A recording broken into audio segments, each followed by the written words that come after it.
Who is this man standing behind you? Little Kemi whispered, pointing at the empty space behind her stepmother. But Mama Saad couldn't see anyone.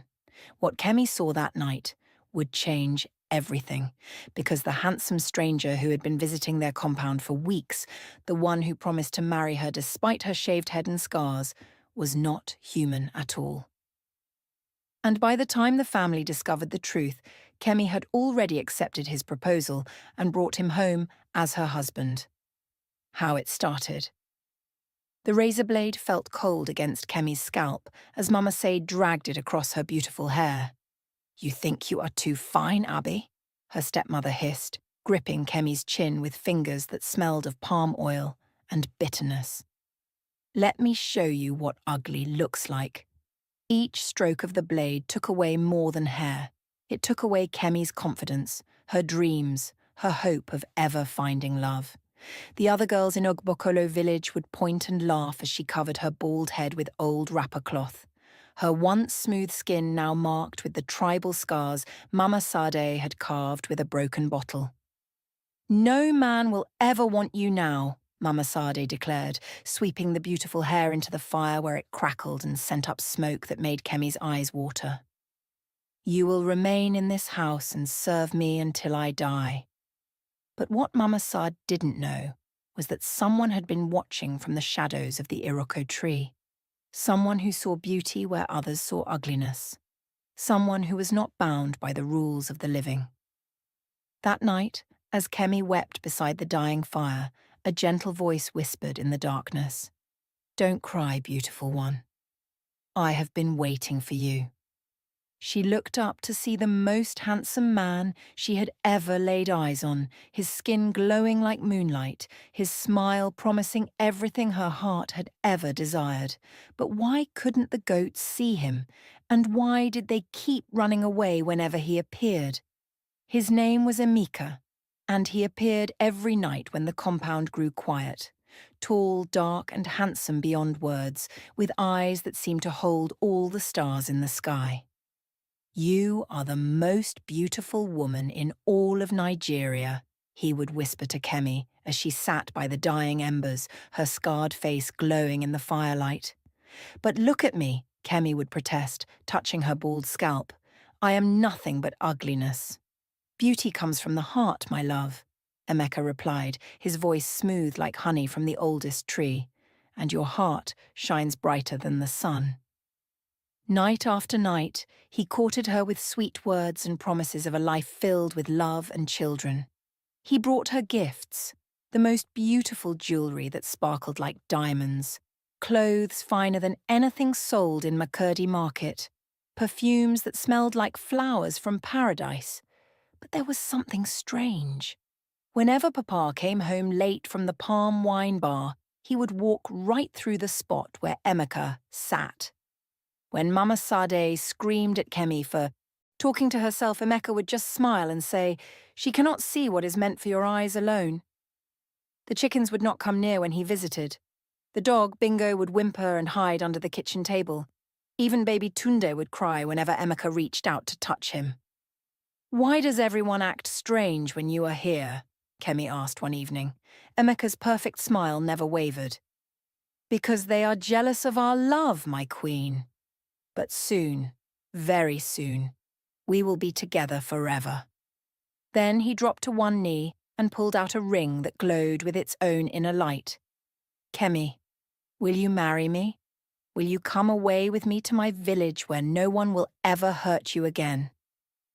But as she reached for the ring, she heard Papa's voice calling from inside the house. "Kemi, who are you talking to out there? There is nobody in this compound." "Yes, yes, I will marry you," Kemi whispered, slipping the glowing ring onto her finger. The moment it touched her skin, a strange coldness spread through her body, but she was too happy to care. The next morning, Mama Said noticed the ring immediately. "Where did you steal this from, you useless girl?" she demanded, grabbing Kemi's hand. But the moment her fingers touched the jewelry, she screamed and jumped back as if burned. "Kai, this ring is like ice." "My husband gave it to me," Kemi said proudly, forgetting herself. "Husband? What husband?" You have been talking to yourself like a mad woman. Mama Sade slapped her hard across the face. Take off that cursed thing before it kills us all. But the ring would not come off. No matter how hard Kemi pulled, it stayed fixed to her finger like it had grown from her bone. That afternoon, old Mama Ngozi, the village medicine woman, came to fetch water from their well. Her ancient eyes fell on Kemi's ring, and she began to tremble like a leaf in Harmattan wind. "My daughter," she whispered, pulling Kemi aside. "Where did you get that ring?" "From my husband-to-be. He is coming to pay my bride price next week." Mama Ngozi's face turned white as chalk. "Describe this man to me." As Kemi spoke of Emeka's beauty, his glowing skin, his sweet words, the old woman's trembling grew worse. "Does he come only at night? Can others see him clearly?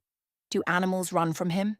"Yes, but—" "My child," Mama Ngozi grabbed her shoulders, "you are not engaged to a man.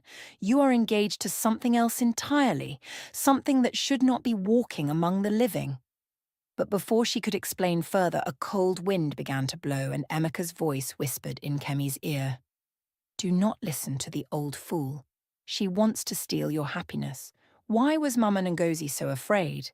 And what did she know about Emeka that Kemi didn't?" The wedding preparations began that very week. Emeka appeared with 20 men carrying bags of money, yams, palm wine, and the finest wrappers Kemi had ever seen. But something was terribly wrong. Papa counted the money 3 times, his hands shaking. "This money. It feels like paper in the morning, but heavy like real naira at night," he whispered to his wife. The yams looked perfect under moonlight, but when the sun rose, Mama Sade found them rotting and covered with maggots. The palm wine tasted sweet when Amika's people poured it, but it left everyone's mouth bitter and their stomachs sick. "We cannot accept this bride price," Papa finally declared. "Something is not right about this man and his people." But Kemi was already under Emeka's spell. "If you don't let me marry him, I will kill myself," she screamed, and strange winds began to blow through the compound, knocking over pots and scaring the children. That night, Mama Ngozi returned with the village pastor and 3 other elders. They formed a circle around Kemi and began to pray. "Show us what we are dealing with," Pastor shouted. "In the name of Jesus, show us the truth." Suddenly the air grew cold and thick like smoke. Emeka appeared, but this time everyone could see him clearly. His handsome face began to change, his glowing skin turned grey like ash, and his beautiful smile revealed teeth sharp as broken bottles. "She belongs to me now," he roared, his voice no longer sweet, but like thunder in a storm.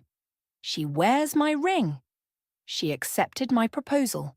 By the laws of both worlds, she is my wife." The ring on Kemi's finger began to glow red-hot, burning her skin, but still it would not come off. "You cannot have her," Pastor shouted, throwing holy water. But Emeka only laughed. "I am already dead, old man. Your water cannot hurt me, and tomorrow night I will take my bride to my village, the village of the spirits, where she will join me forever in death." The elders gasped in horror. Mama Sade fainted, and Papa fell to his knees, realizing his daughter was about to become a ghost bride. But would they find a way to save Kemi before midnight tomorrow? Or was she already lost to the world of the dead? The next morning, the entire village gathered at Mama Ngozi's shrine. Kemi sat in the centre, the cursed ring now burning black marks around her finger, her skin growing paler by the hour. "There is only one way to break a spirit marriage," Mama Ngozi announced, her voice heavy with sorrow. "The girl must choose love over fear, truth over lies, and she must be willing to sacrifice what the spirit values most." "What does he value most?" Papa asked desperately. "Her beauty, her life, her soul." The old woman turned to Kemi with tears in her eyes. "My child, you must reject him completely, even if it means losing everything, even if it means—" She paused, unable to say the words. As the sun began to set, Emeka appeared one final time, more beautiful than ever. Come, my wife. It is time to go to my village, where you will never be ugly again, never be hurt again. The ring pulsed on Kemi's finger, pulling her toward him like a chain. She could feel her life force draining away, her heart slowing down. In a few more minutes she would be dead, and her spirit would belong to him forever. But then she looked around at her family. Even Mama Sade was crying now, begging her to fight. She saw the village children hiding behind their mothers, the fear in everyone's eyes. "No," Kemi whispered. Then louder, "No! I reject you. I reject your ring. I reject your false love." She grabbed a sharp stone and began cutting at her finger around the ring. "If I must lose my finger to save my soul, so be it." Blood poured down her hand, but as it touched the ring, the cursed jewelry began to crack. Emeka's beautiful face twisted in rage and pain. "You cannot leave me. You are mine."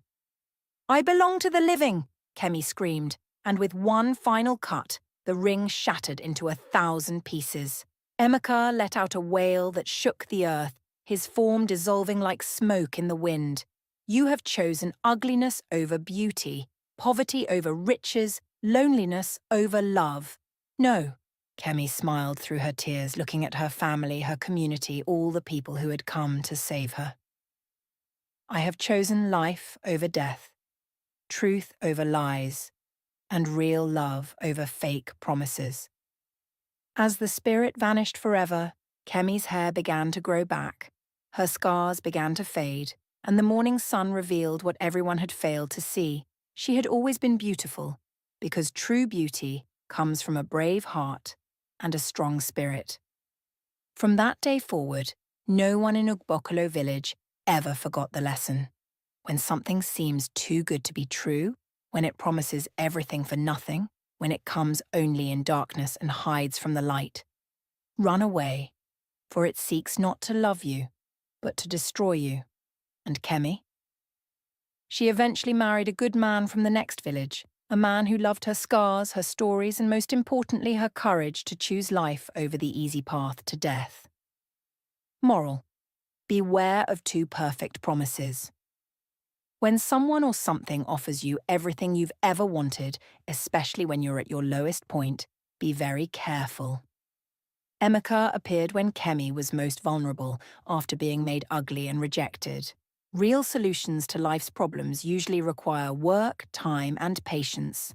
Instant fixes that seem magical often come with hidden, terrible costs. Isolation is a warning sign. Notice how Emeka could only be seen by Kemi, and how animals and even babies sense something wrong. In real life, when someone tries to separate you from family, friends, or community, claiming they don't understand our love, or they're just jealous, this is a major red flag. Healthy relationships bring you closer to your support system, not further away. True beauty comes from character. Mama Saad tried to make Kemi ugly by cutting her hair and scarring her face, but Kemi's real beauty was her brave heart. The story shows that external appearance is temporary. Hair grows back, scars fade, but courage, kindness, and strength of spirit last forever. This is especially important for young people who feel pressure about their looks. Choosing difficulty over easy destruction. Kemi had to literally cut herself and risk losing her finger to break free. Sometimes doing the right thing is painful in the short term. It would have been easier to go with Emeka, but it would have meant spiritual death.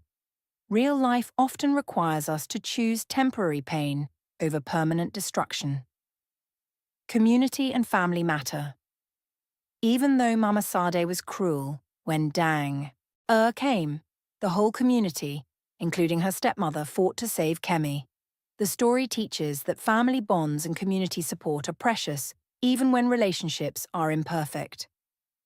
Trust your instincts and wise counsel. The animals, the medicine woman, the pastor all tried to warn Kemi. When multiple people you trust are concerned about someone in your life, listen. Love shouldn't make you ignore wisdom or gut feelings. This story is particularly relevant today with online predators who target vulnerable young people, abusive relationships that start with excessive flattery, get-rich-quick schemes, anyone who tries to isolate you from family and friends, and social media creating pressure about appearance and lifestyle. The ultimate message: real love and real opportunities build you up openly and honestly, while evil comes disguised as your heart's deepest desires. Don't let this story end here. Share this with someone who needs to hear it today. That friend chasing dangerous love, that sister who feels ugly, that young person making risky choices for acceptance. Hit share and send to your WhatsApp groups. You never know whose life you might save with one simple click. Look around your community. Is someone being isolated or controlled? Speak up. Be their mama and